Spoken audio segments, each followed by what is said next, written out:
yeah, the Twitter beef continues with between John Jones and Tom Aspinall, the interim heavyweight champion. Heavyweight versus interim heavyweight champion. John Jones, we all know, pulled out of the Stevie fight they were supposed to have at Madison Square Garden back in November. He got injured, tore his pec, I believe. So he's going to be out for a long time, at least a year. And Tom Aspinall, he got an interim bout by beating Sergey Pavlovich, one of the scariest guys in the division. So they're going back and forth on Twitter right now, and John Jones is just basically saying that he wants to come back to fight Stipe. The UFC, Stipe, and John Jones had already had agreed to this fight, a legacy fight against GOAT versus heavyweight GOAT, regardless of, failed drug tests or whatever else. I mean, we're talking GOAT versus GOAT basically in the UFC. And it makes sense to still wait for this fight. I get it. Everyone wants to see Tom Aspinall and John Jones. But at the same time, it's like John Jones is going to be injured for a while anyway. Their interim bout, it's like I think they needed one for the pay-per-view, maybe just threw it on there to go along with Pahea and when he took the belt. So it's just kind of like one of those situations, like, like Tom Aspinall kind of is in limbo. He's going to have to defend the interim bout most likely and then fight John Jones. So who knows what's going on here. John Jones, he wants to wait. It makes sense for him because obviously what does John Jones have to prove? People on Twitter saying, oh, he's scared of Aspinall, this and that. For one thing, he's injured. He's going to be out for a while. For two, it's like he was ready to fight whoever. Just the Stipe fight was next in line. The UFC agreed to it, regardless if people think Stipe deserves it or not. He still is the heavyweight GOAT, beat DC twice. They both beat DC twice. So, I mean, they have that in common. And, I mean, really, it's the fight that makes sense for John Jones at this point. Like, he had some good points on his little Twitter back and forth, is that Tom Aspinall only has like handful, 4 or 5 recognizable opponents new to the UFC. He wasn't next in line for the title shot, stepped in short notice, helped save the company, got an interim championship. A lot of people thought Sergey was going to take that, but Aspinall does have a very good, unique skill set for a heavyweight. Moves good for a big guy, good head movement, great boxing. Been doing jiu-jitsu since he was a kid. Big guy. So, I mean, it's definitely a tough matchup for Jones, but, they're all tough matches at this point, and it is the GOAT. And there's no way that John Jones is afraid of anybody. I wouldn't think. I mean, the guy is strongest. He's also has a great fight IQ, the highest probably fight IQ in history, I would say, in the UFC, able to stick to game plans, able to dissect, and even a lot of times beat opponents at their game, which I think he used that against Gane as just kind of like just to put it out there, like, oh, well, John Jones does this, he might try to strike with me. And nope, he took him down immediately, tapped him, didn't absorb a punch, a strike landed on him. Maybe a leg kick, I don't remember, but didn't get punched. He won that fight very easily, convincingly. So people still are going to doubt John Jones no matter what. Now he's at heavyweight. I think that could prolong his career. I think he's looking basically for one more fight, at least with Stipe, because he always wanted to move up and fight the best. And Stipe, although he's older now and hasn't won a fight in a while, he has accomplished the most in UFC heavyweight history. So the fight does make sense in that aspect if you're thinking just legacy. It's like, yeah, of course, Tom Aspinall is doing what he has to do, try to pick a fight, or whatever with John Jones. He's going to talk crap, say this, say that, because obviously that's the day and age we live in. It's always been that way, always the contenders or fighters, and he's still basically a number 1 contender with the interim belt. So he wants to be next, of course, obviously. He wants to challenge John Jones. I think he matches up greater with John Jones. But at the same time, it's like he wasn't even next in line. So, and they already had that fight announced and signed with Stipe. So it just makes sense that they go ahead with that fight.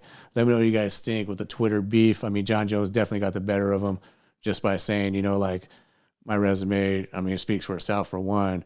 I'm not scared of anybody, and your resume doesn't really, you need me more than I need you. Honestly, John Jones could fight anybody, and he's going to sell. Aspinall, he's still, although he had an amazing performance with the win over Pavlovich, still kind of, still relatively unknown in the UFC even. So, I mean, people are going to starting to get on behind him because he's great. He did look good in that fight, and he has a really good skill set to give anyone problems, but especially with John Jones, I think he matches it well.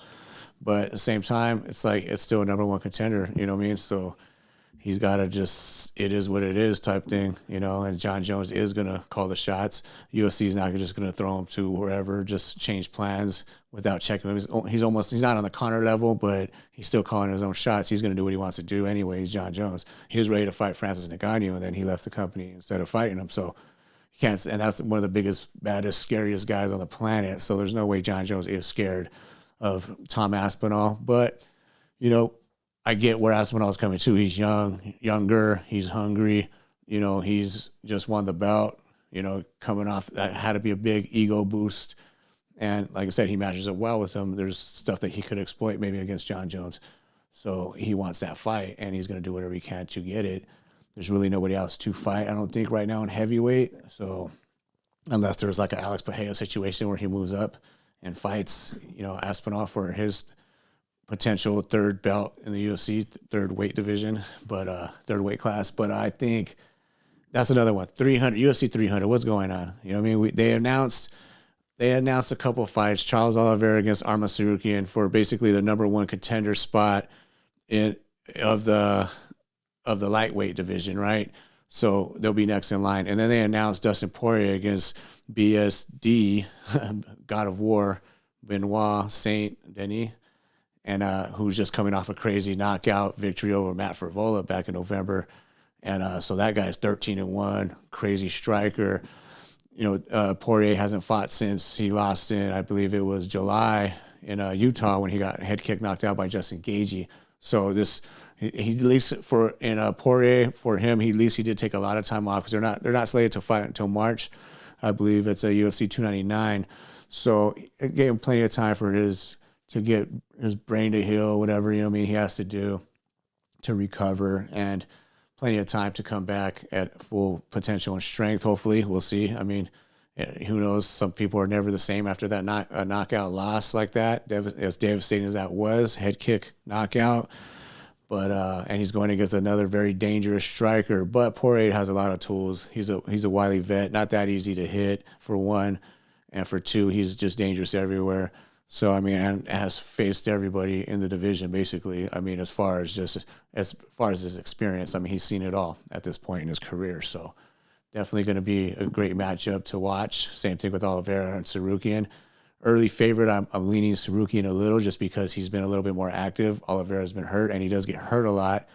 You know, and I get it. You know, Arman's coming off a devastating knockout win, you know, himself, so he's riding high on that. And don't get me wrong, though, I mean, Charles Oliveira, he has the highest finishing rate, the most finishes, most subs, most everything, so he's definitely there, but he does get hit a lot. I mean, that's going to be, and Arman can use the wrestling game a little more, but Oliveira is dangerous everywhere. It's just no problem with Oliveira. He has been hurt like in every fight, you know, last 6 fights or so.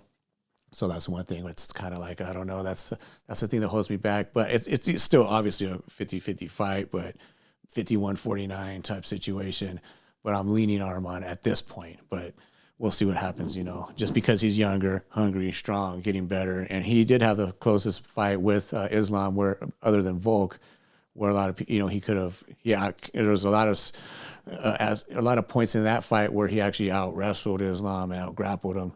You know, it was just earlier in his career, years back, and I feel like he's definitely improved a lot more since then, even just with a stand-up game. You know, this good stand-up is going to open up your ground game and vice versa. So, I mean, those are the 2 fights that UFC announced, and we got Nate Diaz. They're announcing it's in the works for Nate Diaz and Jorge Masvidal in boxing later in the year. First, I thought it was set in March. Now they're saying later in the year. So that still opens up both guys. Masvidal just unretired recently, like a week or 2 ago. Nate Diaz is still not under contract with the UFC, but I hear they're under negotiations. So if that's the case, if that's the case, then they're still both a possibility for matchups at UFC 300, which right as of now, it's like we got Bo Nickel, and then they're talking Leon Edwards and Bilal. I mean, nothing else really set in stone as far as name value, and we need more names at this point. So hopefully, I know Alex Pereira, there's a lot of rumors. Alex Pereira maybe coming or fighting Izzy or somebody else for the light heavyweight belt. I mean, he's ready to go, it seems. There's plenty of fight opportunities there. Maybe he's going to rematch Izzy, Cannonier. Who knows? Maybe they'll give Khalil Roundtree the shot.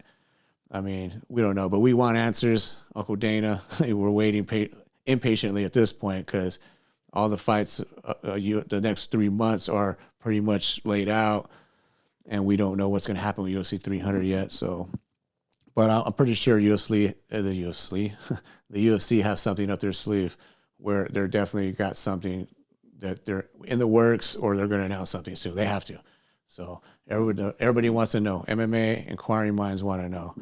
And that's all I got for today. And as far as MMA news, so yeah, that's all I got. See you next time.